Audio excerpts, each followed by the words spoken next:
Madame la ministre de la Culture, Monsieur l'ambassadeur de Belgique, Votre Excellence, Monsieur le préfet de Seine-et-Marne, Monsieur le directeur général du patrimoine et de l'architecture, Madame la présidente du château de Fontainebleau, chère Marie-Christine, Mesdames et Messieurs les élus, Mesdames et Messieurs, bienvenue au Théâtre municipal de Fontainebleau, l'un des rares théâtres à l'italienne d'Île-de-France, et vous vous en doutez, le plus beau. Je suis très heureux de vous accueillir ici à l'occasion de la 12e édition du Festival d'Histoire de l'Art.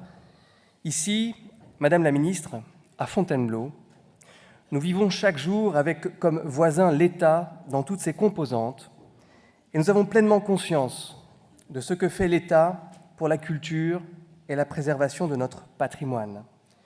Nous avons de nombreux projets à mener et nous savons bien le rôle qui est le vôtre, Madame, celui des collectivités territoriales pour préserver la culture et le patrimoine dans notre pays.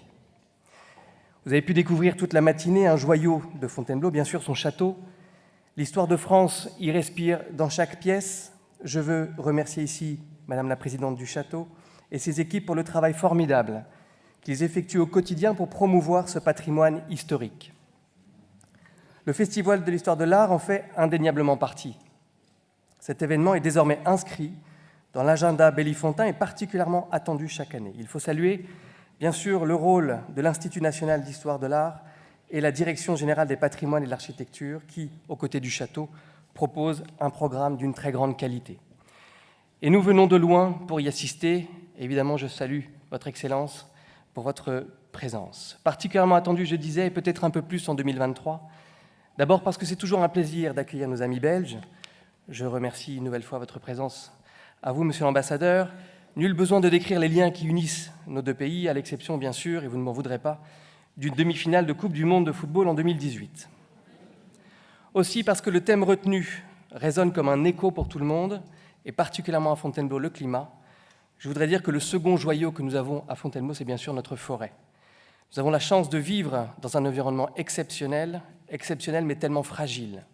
L'actualité nous le rappelle chaque jour davantage. C'est donc collectivement que nous devons répondre à ce défi du changement climatique en changeant nos comportements et en même temps accélérant nos transitions, qu'elles soient écologiques ou énergétiques. L'art participe bien sûr à cette grande mécanique dans les œuvres pour atteindre la conscience collective, comme dans la transformation des bâtiments historiques. La culture prend toute sa part dans cette immense responsabilité. Nous aurons l'occasion de le découvrir durant tout le week-end à travers ces 200 rendez-vous qui ont été programmés.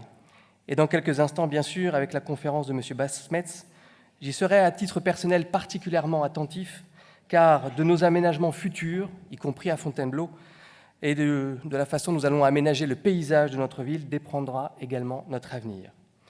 Enfin, pour finir, permettez-moi, Madame la Ministre, de prendre une autre casquette qui est la mienne dans mes fonctions parisiennes, au titre de directeur général du Réseau national des chambres de métiers et de l'artisanat.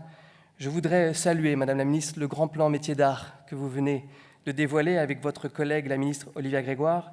Ce plan sonne la mobilisation générale de tous pour préserver et promouvoir les métiers d'art qui font évidemment partie de notre patrimoine, de notre tradition et de l'excellence française. Je vous remercie.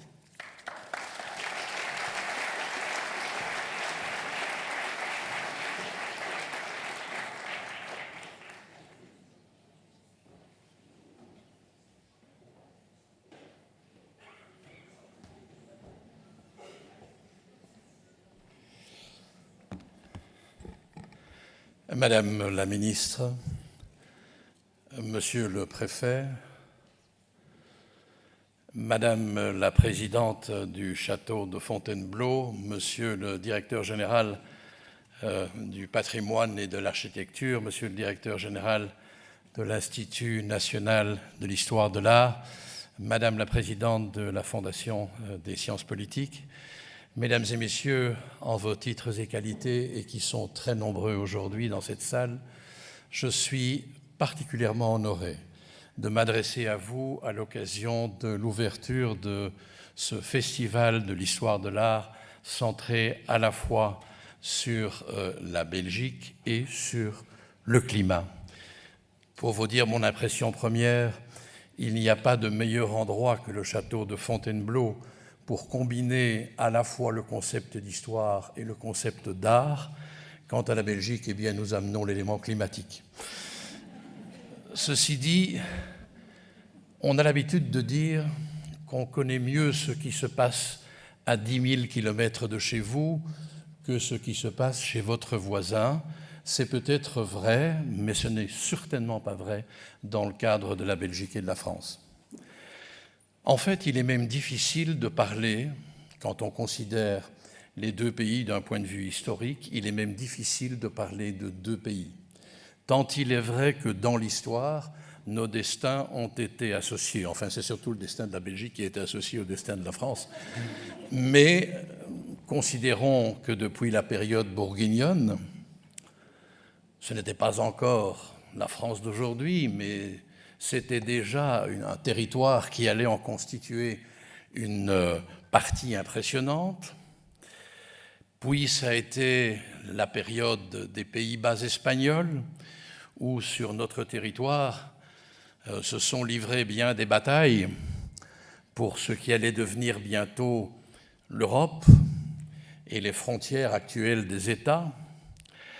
Je ne devrais évidemment pas oublier non plus la période napoléonienne où existait en Belgique ce qu'on appelle les départements belges de l'Empire, tracés à la napoléonienne au cordeau, ce qui faisait horreur aux Belges, qui ont toujours bien aimé les complications un peu tortueuses en matière administrative, et nous nous accommodions fort mal de ces lignes droites. Ceci dit, Napoléon Bonaparte a laissé en Belgique un très très grand héritage, et ce grand héritage se mesure avant tout dans le domaine du droit, puisque c'est le Code Napoléon qui nous sert, comme pour la France, de droit civil, ou en tout cas de base principale pour notre droit civil.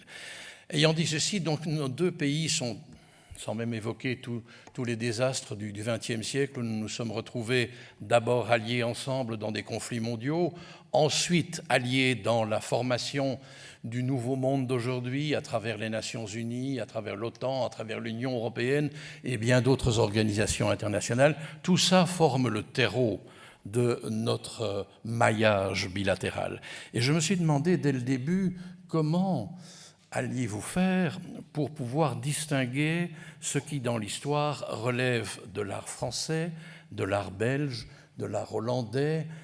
Quand je dis art belge, il y a encore à distinguer entre l'art flamand, l'art plus francophone et d'autres formes, l'art espagnol, l'art italien. Je me suis demandé comment c'était possible de pouvoir envisager la chose de manière un peu structurelle, de manière un peu didactique. Et je félicite et remercie beaucoup tous ceux qui ont été à la base de ce travail. En définitive, et pour ne pas être trop long, parce que je crois que la journée n'est pas aux grandes digressions et aux fulgurances à la Malraux, mais je voudrais dire une chose. Quand j'ai pensé à cette évolution artistique, je me suis souvenu d'une phrase dans la fameuse chanson de Jacques Brel, Le plat pays, avec de l'Italie qui descendrait l'Escaut, avec Frida la blonde quand elle devient Margot. Je crois que c'est exactement ça, cette histoire de l'art entre la France et la Belgique. Je vous félicite, je vous remercie et je vous souhaite à tous un excellent festival.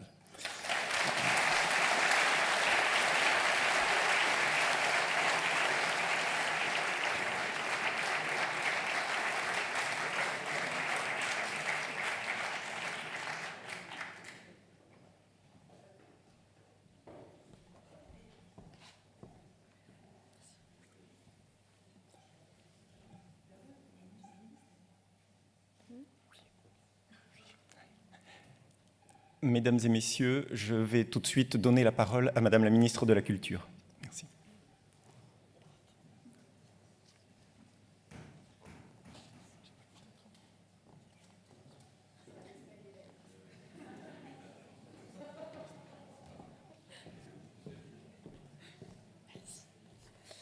Bonjour, très heureuse d'être ici dans ce magnifique théâtre pour ouvrir avec vous cette 12e édition d'un festival qui me tient très à cœur, ce festival d'histoire de l'art. Un grand merci, Votre Excellence, Monsieur l'Ambassadeur, de votre présence, de vos mots, de votre vision et de votre soutien, y compris sur un plan gastronomique, même si moi je ne vais pas pouvoir en profiter parce que je vais devoir vous laisser avant le déjeuner. Je voulais aussi saluer la présence de l'ambassadrice du Mexique. Bonjour, Votre Excellence, parce que le Mexique sera le pays à l'honneur l'année prochaine. Donc voilà, on va retraverser le globe. Et merci aussi de votre soutien. Merci aussi pour votre présence pour la délégation générale de Wallonie-Bruxelles, M. Marc Lerbois, et M. le délégué général de Flandre, Gaëta Poelman. C'est la Belgique au grand complet que nous sommes très heureux d'accueillir aujourd'hui. Et je ne refais pas toutes les adresses d'usage parce qu'elles ont été répétées 2 fois, mais Monsieur le maire, un grand merci pour votre accueil, votre soutien, la mobilisation entière de la ville autour de ce festival, autour de ce château, et pour la culture, pour le patrimoine, pour les métiers d'art. Merci aussi pour toutes vos casquettes en la matière. Vous le voyez, chaque année, ce festival, c'est un moment absolument joyeux. On pense toujours que l'histoire de l'art, c'est une discipline un peu aride, réservée à des spécialistes, des chercheurs. Pas du tout. Évidemment, ils jouent pleinement leur rôle et ne sont en rien arides eux-mêmes. Mais en plus, ils arrivent à nous transmettre cette passion de regarder différemment, de se placer à partir du point de vue d'un artiste, ce qui change quand même notre regard sur le monde, notre compréhension de ce qui nous entoure. Et aujourd'hui, avec cette thématique aussi autour du climat et l'apport de fantastiques artistes, paysagistes, chorégraphes, etc., belges, nous avons là encore une raison de décaler nos regards. Et on a pu avoir un petit aperçu à la fois de l'intelligence, de l'humour belge, de l'engagement belge aussi sur ces questions notamment climatiques. Et vous allez pouvoir vivre, j'ai pu en avoir un petit aperçu ce matin, du sound painting avec des jeunes des académies voisines, des médiations avec les étudiants de l'école du Louvre qui sont formidablement préparés, un parcours grandeur nature qui est encore plus grand que nature avec de belles surprises sur votre chemin. En tout cas, 200 événements qui viennent nous surprendre, nous réveiller, nous stimuler dans un monde où on est quand même à longueur de journée collé à nos téléphones portables, malheureusement, jeunes et moins jeunes, dans un monde saturé d'écrans, saturé finalement d'images, mais d'images qu'on ne regarde plus. Et ici, c'est 3 jours d'éducation de nos regards, même sans en avoir l'impression. Et on se rend compte au bout de quelques heures déjà que ça élargit nos horizons et quelque part en nous, quelque chose aussi a pris plus de place, que ça élargit aussi notre âme en quelque sorte. Je pense aussi que dans la période actuelle qu'on vit, on a besoin de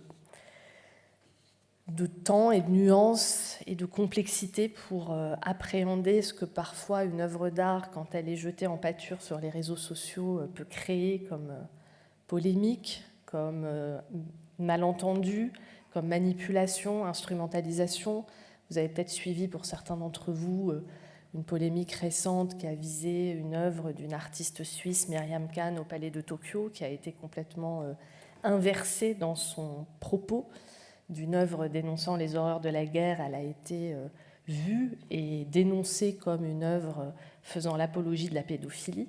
Donc un contresens total par rapport à l'intention de l'artiste, parce qu'il manquait là, dans les médias, dans certaines instances aussi importantes que l'Assemblée nationale, des personnes pour rappeler que non, dans l'histoire de l'art, il y a énormément d'exemples de représentations de corps difformes, disproportionnés, représentant parfois la domination par rapport à des corps plus fluets, plus petits, qui ne représentent pas forcément des enfants, et de revoir aussi cette tradition de dénonciation de la guerre dans l'art ou de la violence, et comment l'art peut aussi traiter de la monstruosité, peut aussi traiter de l'horreur.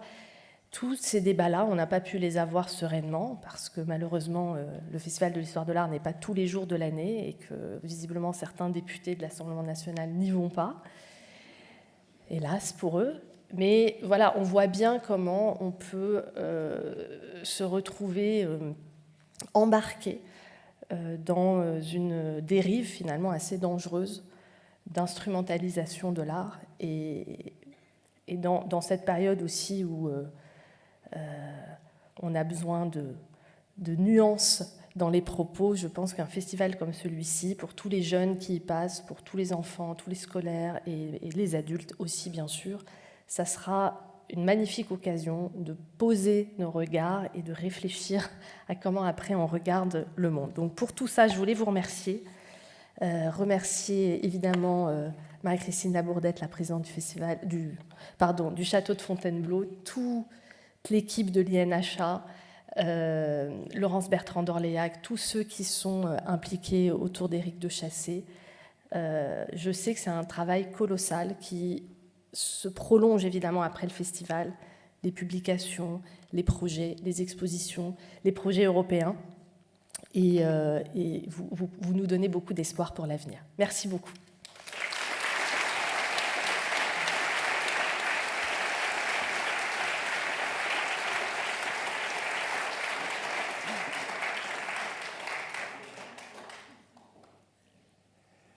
Merci, Madame la Ministre.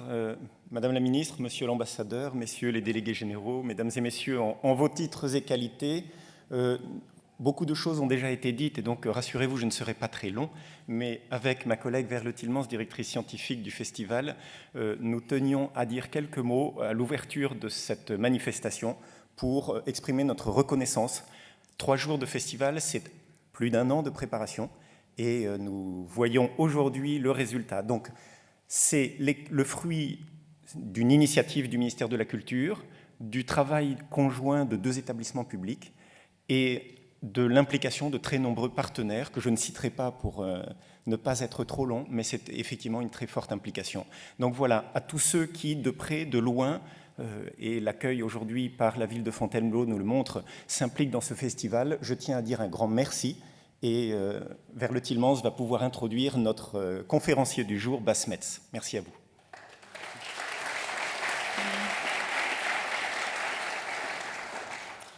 Welkom iedereen. Bienvenue à tout le monde. Merci aux intervenants belges d'avoir fait le voyage. Merci aux autres intervenants de nous rejoindre. Faisons-en un très très beau festival. Introduire Bas Metz, c'est comme si on introduit un être différent. J'ai rarement rencontré quelqu'un avec un engagement aussi personnel et aussi continu. J'ai l'impression que le combat qu'il mène, il ne mène pas pour lui, il le mène pour nous tous, il le mène pour la Terre. Il m'a dit « chaque feuille compte ». Et là, c'est quelque chose qui réveille. Donc Bas Metz est architecte paysagiste. Il a un bureau avec 25 architectes paysagistes assez jeunes. Il a des projets partout dans le monde, une 50aine, mais beaucoup aussi en France. Il est surtout connu, je pense, pour le moment, pour son travail qu'il a fait à Arles, à la Fondation Luma. Il est très connu et le sera encore plus pour l'aménagement qu'il fera du parvis de la cathédrale de Notre-Dame. Donc il est quelqu'un qui sait comment mettre ensemble ses exigences patrimoniaux avec l'exigence qui prime partout, qui est vraiment d'être sûr que notre terre reste vivable. Merci Bas d'être venu entre tous vos engagements. Vous m'avez dit, utilisez-moi le plus possible. Donc il est là, je pense qu'il est aussi disponible pour discuter, pour éventuellement échanger. Si vous avez des conseils à demander, je pense qu'il est là avec nous pendant 3 jours. Après, on enchaîne vraiment notre marathon de conférences, débats, projections de films et aussi une chorégraphie très spécifique autour du climat qui a été réalisée par Andrés Giersmaker. Donc ce sera une édition belge dans toute sa splendeur et ce sera une édition vraiment inquiète quelque part, dédiée à... Pensons à ce qu'on peut faire maintenant pour le climat. Merci Bas.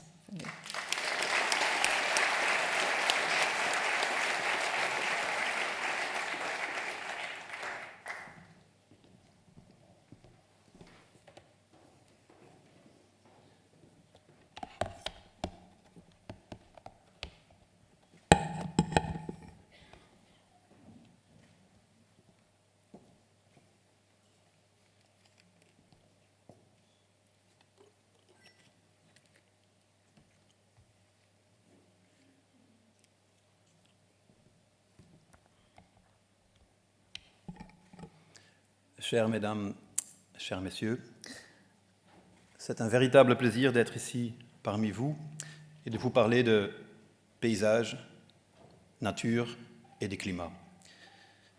Je vais essayer de vous illustrer la vision qu'on a développée au sein de l'agence ces dernières 15 ans, inventée parce que pour la première fois apparaît le mot dans le XVe siècle pour parler d'un paysage qui apparaît dans des fenêtres découpées de la scène principale. Ici, vous voyez Jan van Eyck, la Vierge et l'enfant au chancelier Rollin, œuvre magnifique qui se trouve au Louvre, d'ailleurs.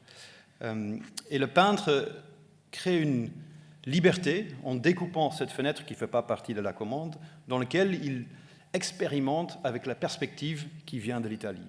Du coup, c'est vraiment une sorte d'invention en utilisant la perspective, où on prend tous les éléments de la nature pour créer cette perspective. 1400-1450. Joachim Patinir, le repos pendant la fuite en Égypte, 1514. Et là, Dürer dit que Patinir est le premier peintre de paysage. Il a inversé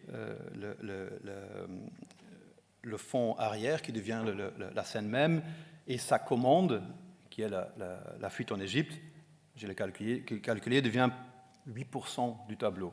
Il s'intéresse beaucoup plus à imaginer des paysages qui ne sont pas réels, à commencer à expérimenter avec les perspectives atmosphériques. Vous le voyez ici, l'ocre qui devient le vert qui devient le bleu, et qui, 50 ans plus tard, sera repris par Bruegel, qui appelle son tableau paysage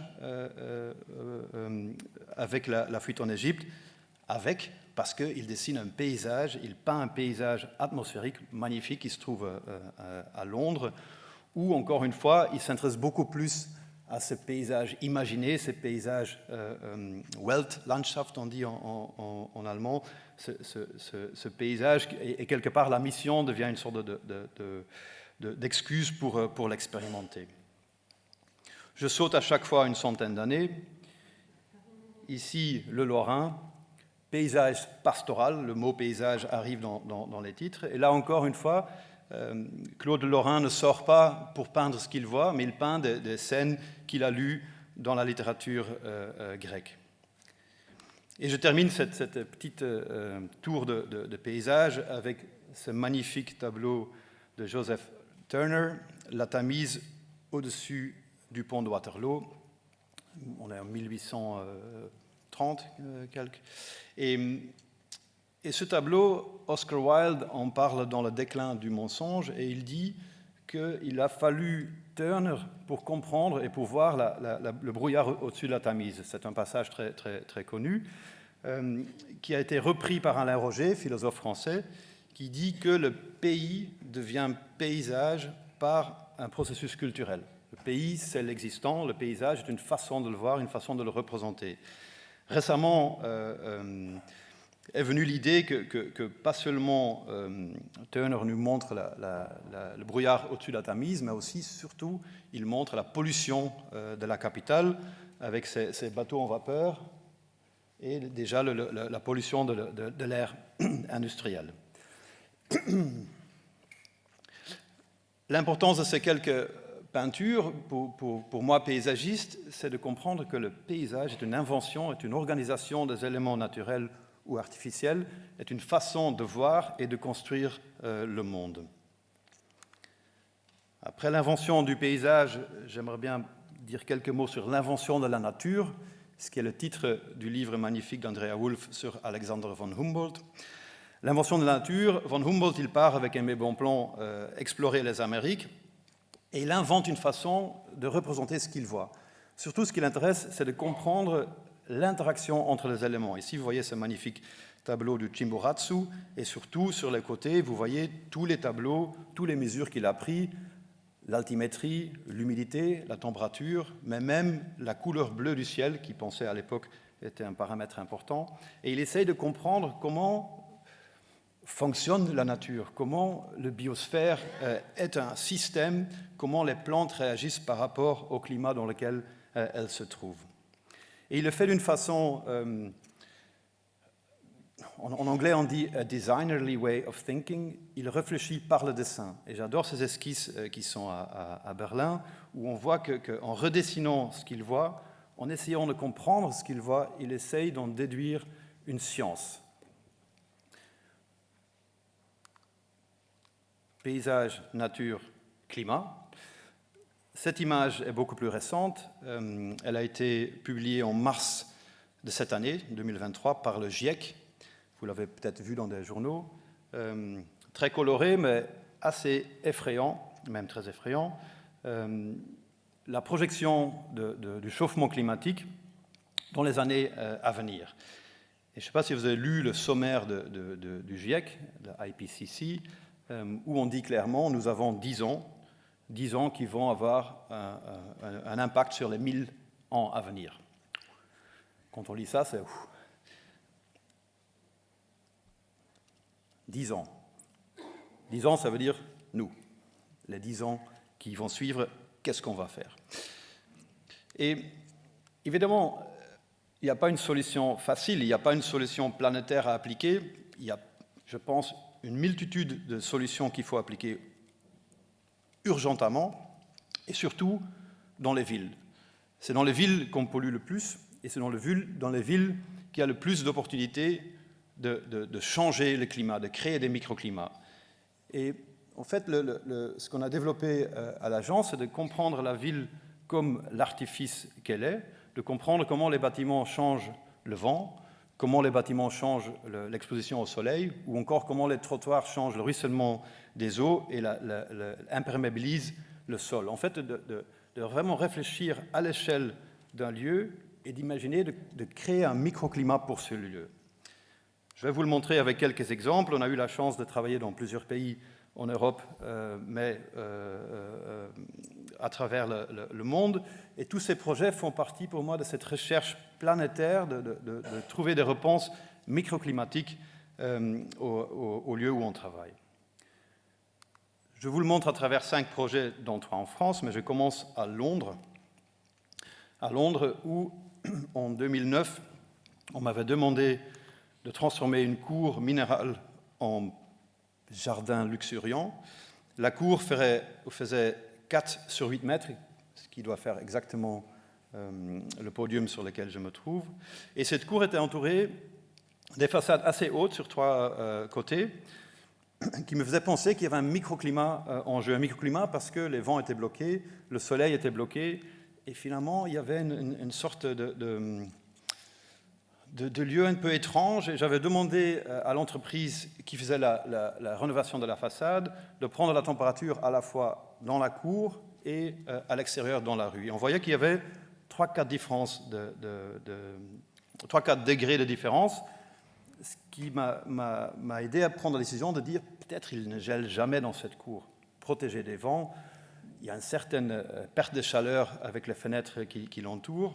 Évidemment, dans la végétation, gel ou pas gel est un monde de différence.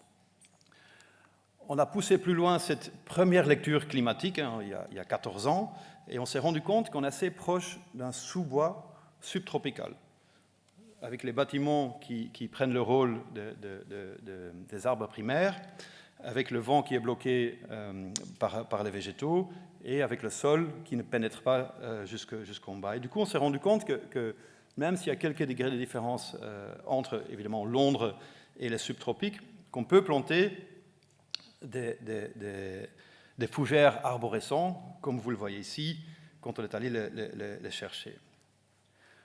Le client voulait aussi une terrasse, et de plus en plus, j'étais en train de penser qu'on était en train de créer le dernier jardin préhistorique de Londres. De plus en plus, j'étais en train de voir, mais en fait, ces plantes-là, ils étaient à Londres, il y a longtemps. Est-ce qu'on ne peut pas imaginer que le bâtiment a été construit autour de ce jardin préhistorique?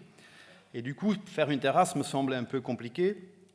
Je me suis posé la question de quoi sont faits les trottoirs à Londres. Ils sont faits de Yorkstone. On est allé visiter la carrière et on a choisi quelques rochers préhistoriques, encore une fois, qu'on a fait descendre dans la cour. Je suis monté dans la grue pour prendre cette photo-là. Et du coup, on a installé nous-mêmes, avec l'équipe de l'agence, les pierres, les arbres. Les clients a ajouté un France Ouest que vous voyez ici à gauche qui crée cette relation ou ce dialogue entre cette peau de ces spores, finalement ce que sont les fougères, et l'acrylique de l'œuvre, le miroir qu'on a mis derrière. Et du coup, le lieu est devenu ce sous-bois. On s'est rendu compte qu'il ne faisait pas assez humide à Londres, ce qui était assez ironique. Et du coup, 1 minute par heure, un système de brumification injecte des gouttelettes d'eau qui restent là parce qu'il n'y a pas de vent. Du coup, on entre sur 30 mètres carrés comme si on regardait un documentaire de National Geographic. Ça, c'était la première visite en 2009. Ça, c'était après la plantation. Et ici, le France Ouest, au secours, il est sous le feuillage. Ça, c'est une photo récente et je pense qu'aujourd'hui, ce sont un des Dicksonia antarctica, le nom de ces fougères arborescentes les plus grandes du Royaume-Uni. Pour vous dire que si on avait planté une platane, un London Plane, il aurait été mort au bout de 2 ans. Du coup, c'est vraiment trouver la plante juste pour le milieu qui, encore une fois, en ville, est souvent artificiel. De Londres, je propose d'aller à Paris, un Paris très artificiel, la Défense. Ce bout-là s'appelle l'avenue de la division Leclerc, à côté de la CNIT, pour ceux qui connaissent. Un boulevard urbain qui rentre dans ce machin, cette machine de la Défense, avec toutes ces couches, les RER, le métro, les parkings, toute cette machinerie inventée par nous-mêmes. Et un développeur malin avait trouvé une façon d'implanter 1000 micropieux pour construire un pont au-dessus de ce boulevard urbain sur lequel il construit un nouveau gratte-ciel. Et il me demande, est-ce que tu veux faire le paysage, ou je ne sais plus comment il m'a demandé, mais je me disais, quel paysage pour ce lieu aussi artificiel. Non seulement on a du minéral, mais en plus c'est un pont qui relie le niveau de la Défense avec Courbevoie, qui se trouve 10-12 mètres plus bas. 4000 mètres carrés, et je prends le challenge, et je me dis, mais finalement, à la Défense, on est assez proche de quel paysage? Des Alpes. Les fenêtres sont les glaciers, tout est minéral, et je me disais, la seule chose qui manque dans la Défense, c'est le tree line, c'est la ligne d'arbres. Et moi, je fais beaucoup de marches dans les montagnes, j'adore ça. Quand vous êtes sous l'arbre ou quand vous quittez les arbres, vous le savez, le vent, le soleil, la réflexion, tout change. C'est vraiment 2 microclimats très différents. Et on s'est posé la question, est-ce qu'on ne peut pas imaginer la Défense comme une sorte de transposition de ce milieu de montagne? Est-ce qu'on peut imaginer les sommets, même les escaliers comme des avalanches?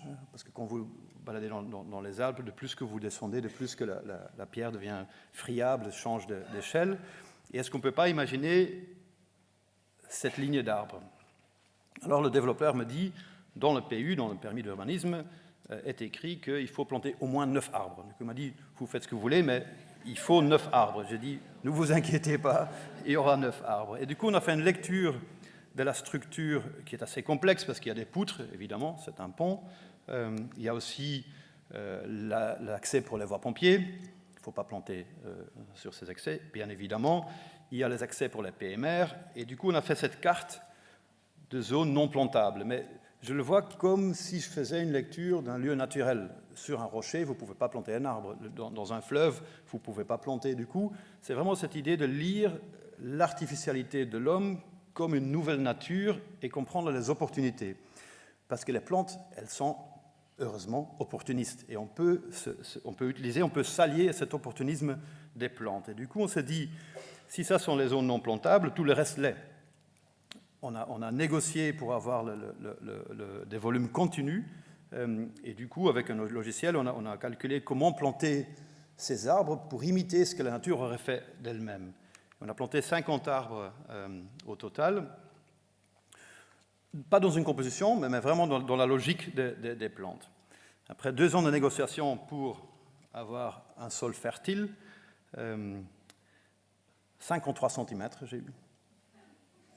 53 cm sur 4000 mètres carrés, ça veut dire 2000 mètres cubes.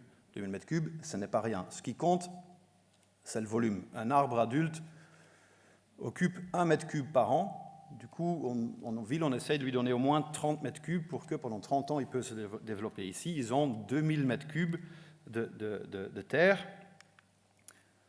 une fine couche vivante, une fine couche fertile, flottant au-dessus de l'avenue. On a même dessiné les détails nous-mêmes. Vous voyez la terre qui est continue, qui passe en dessous de ces poutres. Ça semble anodin, mais c'est essentiel. Et les cages métalliques dans lesquelles on ancre les arbres et on fait passer le revêtement au-dessus. Les dalles en granit, on est dans la montagne, avec des joints ouverts. Du coup, tout l'eau de pluie va directement dans ce réservoir de terre, est stockée sous la terre pour que les arbres, en période de sécheresse, peuvent utiliser cette eau de pluie. Aucune goutte n'est perdue. Et après, ça donne cette image-là que j'aime bien, qui est que pierre et arbre. Il n'y a pas de regard, il n'y a pas de caniveau, tout l'eau part directement dans les joints. On a créé des ouvertures autour de ces troncs qu'au fur et à mesure, on peut agrandir s'il le faut, et juste un seul banc en bois, comme vous voyez ici. Ces arbres ont été plantés en 2018, c'est une photo de 2019. D'ici quelques années, on aura cette canopée continue qui va créer non seulement de l'ombre, mais qui va, par l'évapotranspiration, on va aussi créer un microclimat sous ces arbres. Vous voyez que sur les escaliers, on a ce même granit qui descend comme une avalanche, et on a même planté des plantes sur les escaliers pour vraiment créer cette continuité du niveau de l'esplanade jusqu'au niveau de Courbevoie. Londres, Paris, Albany. Là, on est à Himara. Himara, qui est un petit village albanien en face de Corfou. Et en 2014, l'Albanie commence un partenariat avec la communauté européenne pour lancer des concours où une équipe albanaise s'associe avec une équipe étrangère pour accéder à cette nouvelle commande d'espace public. Et ici, ce que vous voyez, on avait construit dans les années 80 ce qu'on appelle en anglais un seawall, un mur de soutènement de 2 mètres de haut pour contenir la Méditerranée. Et sur ce mur de soutènement, évidemment, on a installé un parking, on a installé quelques oliviers, un peu ridicule, c'est par terre si on comprend le site, et surtout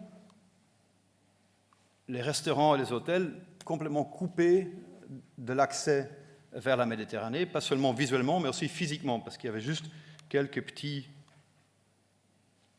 escaliers assez dangereux, en plus qui n'allaient pas vers la mer, mais qui longeaient ce mur.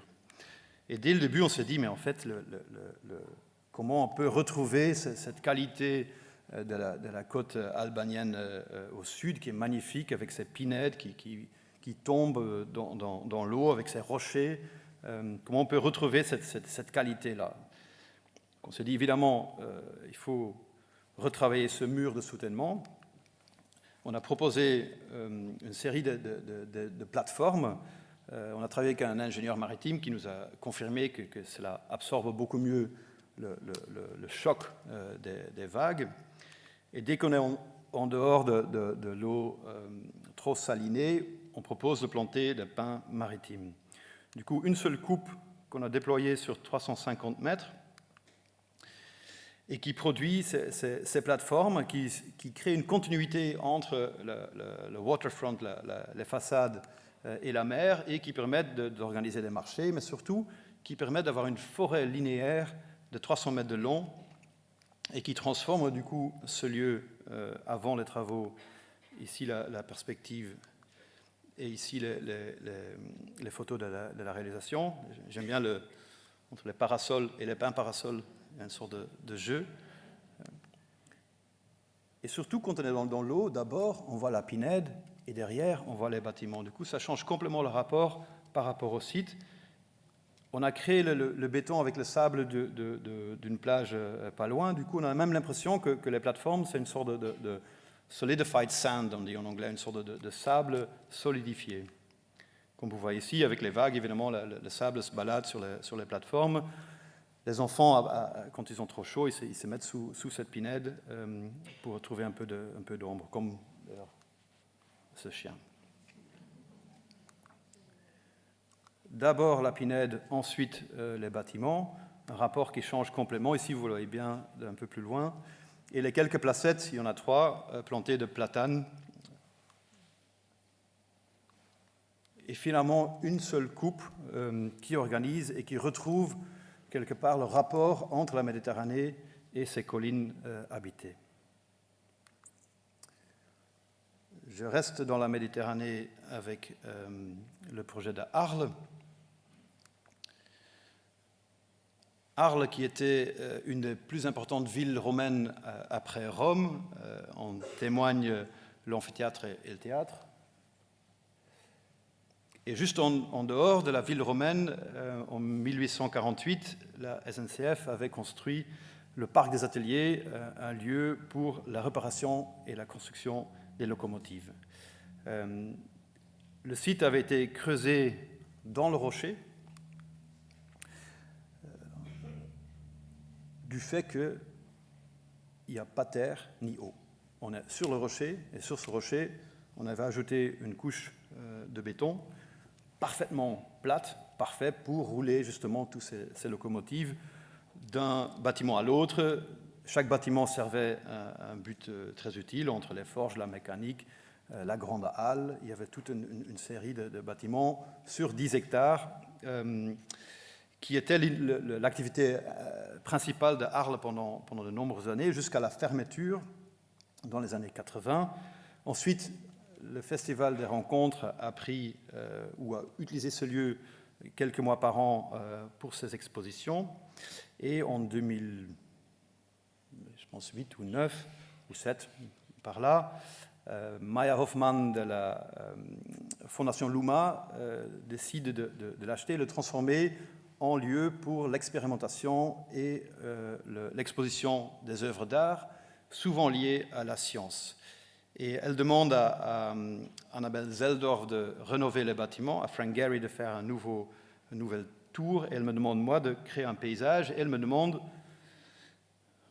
je me souviens, on se baladait sur le site, il faisait très très chaud, et elle me demande, est-ce que, ou elle me dit, je voudrais créer un parc public pour les Arlésiens. Et je me disais, ici, parmi tous les lieux, pas terre, pas d'eau, le sol, le soleil du sud, le Mistral, et même après que le site était abandonné, à peine la végétation arrivait à pousser. Et du coup, je me suis dit, mais tout d'abord, il faut changer le climat. Et évidemment, on avait fait les autres expériences, et on s'est dit, comment changer le climat, le microclimat, bien évidemment, sur ce lieu. Et pour ceux qui connaissaient Arles avant, quand on allait même des forges à la Grande Halle, 5 minutes de balade sur une plaque chauffante, on avait mal à la tête. En fait, c'était vraiment impossible. C'était un véritable microclimat, un microclimat d'un semi-désert. Et on s'est dit, mais en fait, autour de Arles, il y a des paysages incroyables. Il y a la Camargue, la plaine estuaire du Rhône, que vous connaissez, j'imagine, le Rhône. Il y a les Alpilles, qui est la branche sud des Alpes, très minérale. Et il y a la Crau, l'ancien lit de fleuve d'un glacier. Et du coup, il y a vraiment, je dirais, toutes les logiques de la nature sont là, autour d'Arles, et presque essayent de toucher le site. Des plantes qui poussent dans la minéralité des Alpilles, des plantes qui arrivent à pousser dans la salinité de la Camargue avec le vent, ou encore au Crau, où il y a ce fameux pudding, une sorte de couche étanche qui permet de faire pousser le foin, qui est d'ailleurs très connu. Mais du coup, vraiment 3 biorégions qui entourent la cité. On s'est posé la question, qu'est-ce que la nature aurait fait? Qu'est-ce que la nature aurait fait d'ici 100 ans, 200 ans, 300 ans, 400 ans? 400 ans, scientifiquement, on dit c'est la période qu'il faut pour qu'un site abandonné retrouve son état de climax.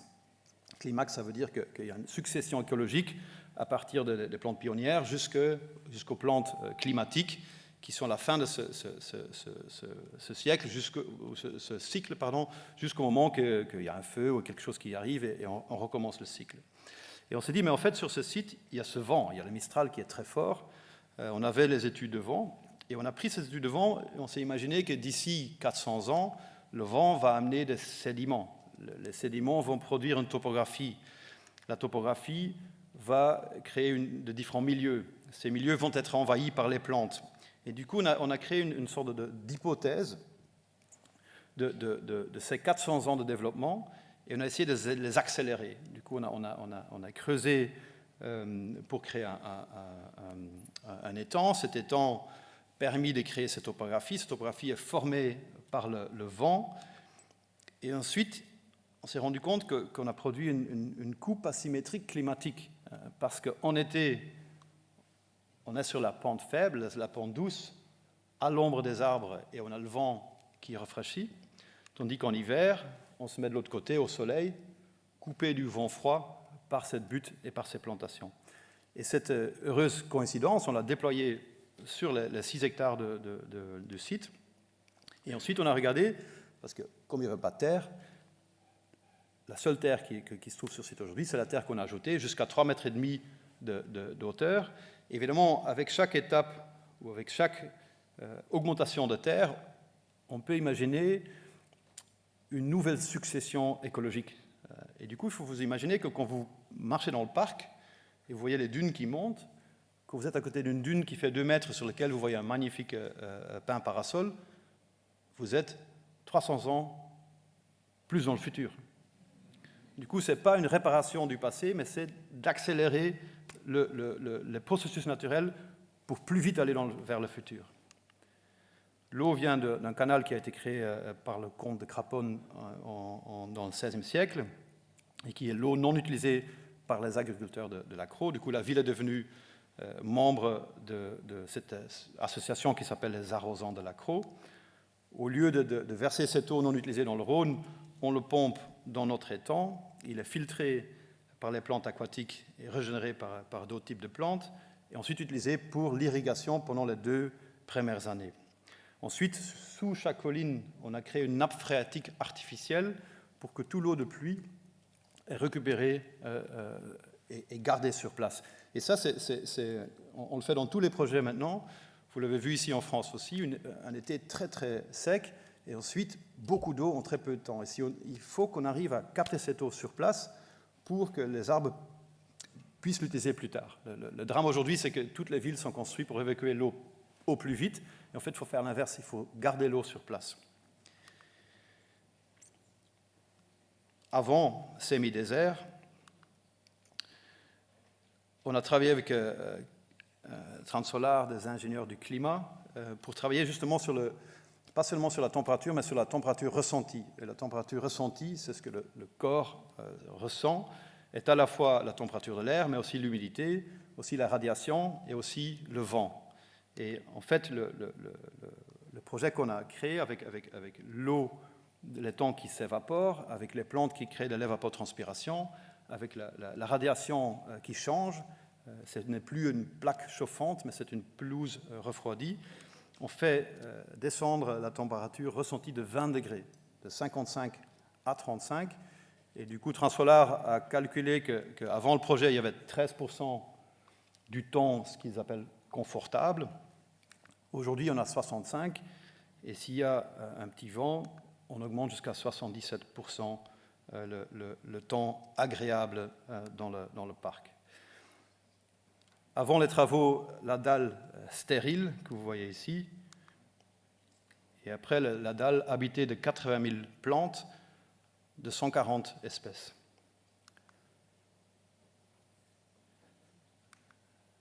Quelques images. Et là, vous voyez, ce n'est pas un paysage, c'est un climat.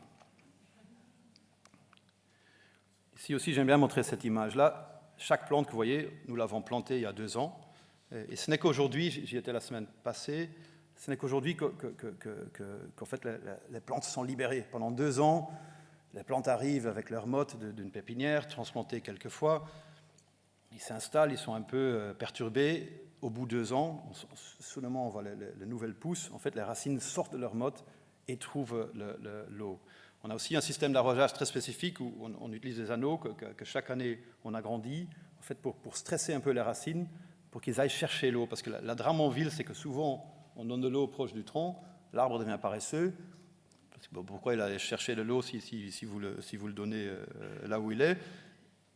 Le moment que vous arrêtez de donner de l'eau, il meurt. Du coup, c'est vraiment toute cette compréhension de ce que veulent les plantes qu'on essaye d'appliquer. On travaille là-dessus avec Stefano Mancuso, qui est un neurobiologue connu, et on essaye vraiment d'appliquer toute cette connaissance qui est assez récente. Une œuvre d'art de Karsten Haller qui justement montre, dans la réflexion, vous voyez la Camargue, et au-dessus, vous voyez les Alpes. Du coup, c'est devenu une sorte de paysage hybride fait des plantes de ces 3 biorégions. Une vue sur la chapelle Saint-Honorat, pour ceux qui connaissent.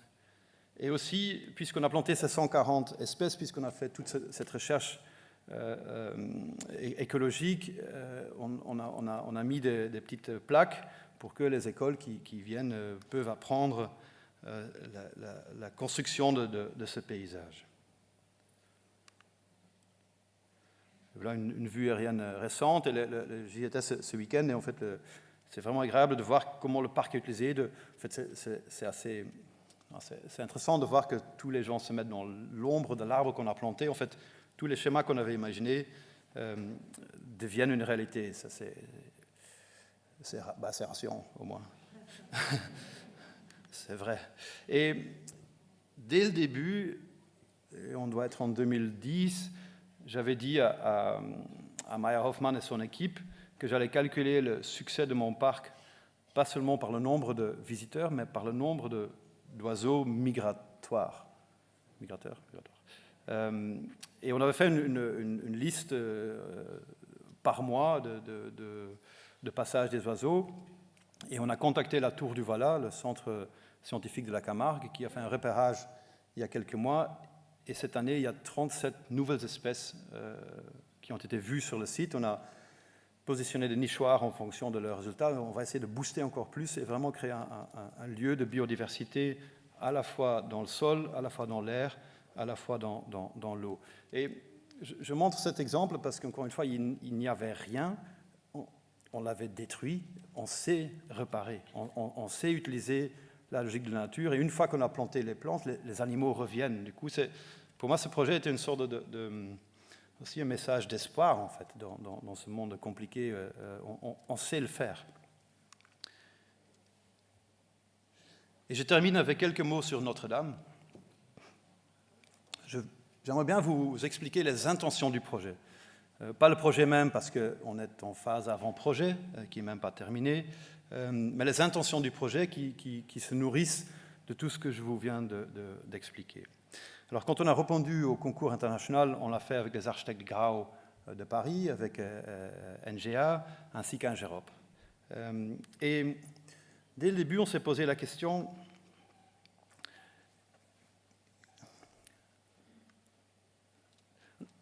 Comment dire, on a mesuré l'importance de ce projet, à la fois symbolique, mais aussi à la fois expérimental. Le Paris qui est né sur l'île de la Cité, la ville romaine dont on voit encore l'archéologie sous la crypte, c'est ici que la ville a été inventée. C'est ici que les premières formes d'espace public, les premières formes de typologie de bâtiments ont été expérimentées. Du coup, c'est aussi ici qu'on peut imaginer le futur de la cité. pas pour dire qu'on va vous inventer tout ça, mais qu'on se dit il faut que l'ambition soit à l'auteur de ces questions et de l'importance de ce lieu. Et en étudiant l'île et le site, c'est intéressant de voir que l'île change de forme à travers les siècles. Son urbanisme change aussi, surtout avec l'époque Haussmann, que vous voyez. Et du coup, on se dit la cathédrale est une sorte de témoin privilégié d'une ville qui cherche sa forme. Et on trouve ça assez émouvant, la cathédrale qui reste là, qui elle-même hybride, hein, à la fois romain et à la fois gothique, mais qui voit ces changements autour. Et on se dit, si on repense les abords de Notre-Dame aujourd'hui, évidemment, on pense quelle ville pour le futur. On a fait une analyse très méticuleuse de l'existant, on part toujours de l'existant, pour se rendre compte que les figures urbaines, comme j'aime l'appeler, qui sont très présentes à Paris, sont tous là, mais d'une façon un peu fractionnée, inachevée. Il y a des alignements. Il y a évidemment un parvis, mais un parvis d'un côté terminé par un escalier, de l'autre côté par des jardinières qui ont été transformées par rapport au projet initial. Il y a les berges, il y a les squares derrière, il y a la rue du cloître Notre-Dame. Du coup, toutes les figures qui caractérisent Paris sont présentes sur le site. Ensuite, aussi après le travail qu'on a fait à Arles, on a travaillé ici avec Franck Boutet. Si on pense espace public, on pense climat. Et suivant le plan climat de la ville de Paris, mais suivant les études de Franck Boutet aussi, il dit Paris demain, c'est le climat de Séville. Évidemment, Séville a connu ce climat pendant des siècles et la ville est construite par rapport au climat. Ce n'est pas le cas à Paris, ni à Bruxelles, ni d'ailleurs dans beaucoup de villes. Du coup, comment on peut transformer la ville en se rendant compte qu'il y aura plus de 30 jours, de plus de 30 degrés dans les années à venir. Il y aura pas moins d'eau de pluie, mais plus d'eau en moins de temps. Comment rendre ça en compte? Et on s'est dit, OK, essayons d'être exemplaires, essayons de vraiment trouver la réponse juste par rapport au climat, mais aussi par rapport à la collectivité. On s'est dit aussi, peut-être il faut imaginer d'autres usages sur le site. Aujourd'hui, trop de touristes d'un côté qui font pas le tour de Notre-Dame, qui ratent une grande partie de la beauté de ce monument magnifique, et aussi tous les Parisiens qui essayent d'éviter ces lieux. Du coup, comment on peut imaginer une sorte de mélange à la fois mieux pour les Parisiens et mieux pour les visiteurs? Alors on a commencé à faire des analyses, un peu comme von Humboldt, on fait des dessins, designerly way of thinking. Et quand j'ai dessiné cela, j'ai dit, tiens, l'axe tellement important pour la cathédrale qui va de l'ouest vers l'est, vers le soleil levant, qui va vers la source de la Seine, je veux dire, le symbolisme est très clair, mais il est aussi doublé vers la rue du cloître Notre-Dame, avec les façades haussmanniennes, et vers le sud, vers les berges et la Seine. Du coup, on a trouvé intéressant ces axes qui, quelque part, on retrouve la qualité géographique, je dirais, du site, de cette île. C'est rare d'avoir une cathédrale au point le plus bas. D'habitude, on le met, plus souvent, on le met sur les collines. C'est cathédrale sur une île entourée de l'eau. Et aussi, le parvis, le côté ouest, qui est le côté plus mondain, qui est aussi grand que la partie de l'autre côté. Et en faisant cette image, on dit qu'il y a une sorte de tripartite, une sorte de trinité, si vous voulez, de l'espace, qu'on avait traduit dans ce premier schéma, où on cherche cette échelle, cette grande échelle des berges, du fleuve, de l'île.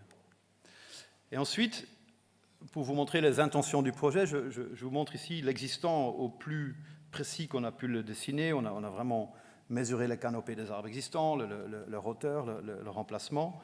Et on se dit, est-ce qu'on ne peut pas imaginer, au lieu de ce parvis entouré par ces parterres d'un côté, par l'accès vers la crypte de l'autre, les quelques marches vers l'Hôtel-Dieu, est-ce qu'on ne peut pas imaginer un parvis plus net qui est justement la projection de l'espace intérieur de la cathédrale?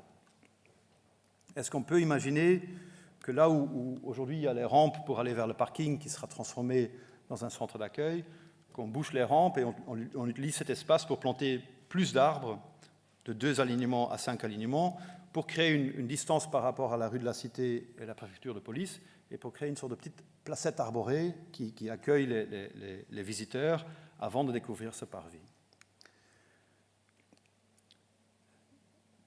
Les squares, on est en train de voir comment on peut créer de rétablir une connexion entre le chevet et la Seine, le chevet qui regarde vers la Seine, tout en respectant le caractère de ces lieux. Et ensuite, dans la rue du Cloître Notre-Dame, où les groupes attendent avant de rentrer dans la cathédrale, on est en train de voir si on peut planter des arbres en plus, continuer les alignements devant l'Hôtel-Dieu actuellement, aussi pour couper le vent dans ce couloir de vent qu'il est actuellement. Et ensuite, devant les berges même, un parc de 400 mètres de long qui va du Petit Pont jusqu'au mémorial et qui permet de faire le tour, de suivre la Seine et aussi d'incorporer la visite du mémorial dans cette balade. 6 figures parisiennes repensées sous l'angle du climat et sous l'angle de la collectivité.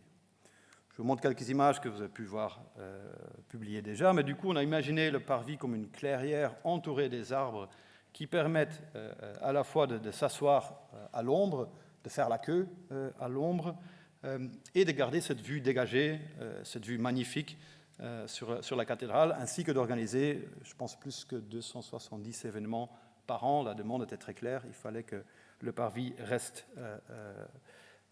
sans obstacle. En même temps, cette clairière qu'on crée par la perspective, on l'a imaginée comme vraiment le lieu entre le ciel et la terre. En fait, le mot parvis vient du mot paradis. Et ce qui est intéressant, c'est que c'est vraiment la dernière couche géologique, une géologie très importante à Paris. Le chai, la craie et les roches ont aidé à bâtir la ville de Paris.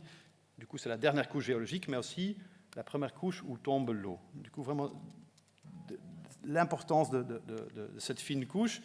Et du coup, on a mesuré le damier à l'intérieur de la cathédrale, qu'on propose d'utiliser un calpinage similaire à l'extérieur. Le parvis est étanche, ce qui nous permet de récupérer les eaux de pluie, et on propose de réutiliser ces eaux de pluie en temps de forte chaleur pour avoir une fine lame d'eau, pas plus que 5 mm, qui, comme une petite vague, peut être activée pour descendre la température ressentie immédiatement de 10 degrés. Ce n'est pas l'eau qui refroidit la pierre, c'est l'évaporation qui retire la température dans l'air. Je vous le montre avec une image comme ça, mais ce qu'on essaye d'avoir, et on fait les tests aujourd'hui, c'est d'avoir une réflexion éphémère qui s'évapore et qu'on peut activer une fois par jour ou 2 fois s'il fait très chaud, ou évidemment pas du tout en hiver quand ce n'est pas nécessaire. La maquette qui avait été exposée à l'Arsenal, et où vous voyez les nouvelles entrées dessinées par les architectes Grau pour aller vers le parking qui devient centre d'accueil. Ils sont dirigés vers la cathédrale et ils produisent un double effet. Quand on descend dans le vestibule, en fait, on a une lecture descendante de la cathédrale. Ça veut dire que d'abord, vous voyez les tours et vous descendez jusqu'en bas. Ici, vous voyez une photo de la construction du parking avant que le niveau -1 ait été construit. Vous voyez la cathédrale à travers l'ouverture. Et les architectes proposent d'enlever cette dalle intermédiaire, de retrouver une certaine hauteur sous plafond et de recréer une nouvelle entrée vers la crypte. Et quand vous sortez de la crypte, vous voyez la Seine. La crypte romaine, l'archéologie romaine, qui était évidemment très liée à l'eau. Quand vous sortez, de nouveau axé sur la cathédrale, vous avez une lecture ascendante. Ça veut dire que vous lisez d'abord les portails, la Galerie des Rois, le Rosace et les tours. Et ça, c'était la lecture que souhaitaient les architectes de la cathédrale, parce que là où vous sortez, vous vous retrouvez où auparavant se trouvaient les façades des bâtiments autour de Notre-Dame. On garde évidemment les vues protégées comme ici depuis le petit pont. Vous voyez ici ce parc de 400 mètres de long où on conserve tous les arbres existants, mais on propose de les compléter. Et ça, c'est des images du concours qu'on mettra à jour après l'avant-projet. On a vraiment calculé la température de la surface, de l'air, et le UTCI, ce fameux Universal Thermal Climate Index, ou la température ressentie, pour le dire plus facilement, pour surtout comprendre le potentiel de rafraîchissement. Et je suis convaincu que c'est essentiel que dans toutes les villes, on fait une lecture climatique, microclimatique de la ville pour comprendre où on peut intervenir et où on peut aujourd'hui préparer ces villes pour demain. Et du coup, ici aussi une image du concours. On se dit peut-être l'île de la Cité peut ainsi devenir cette île de fraîcheur. Merci beaucoup.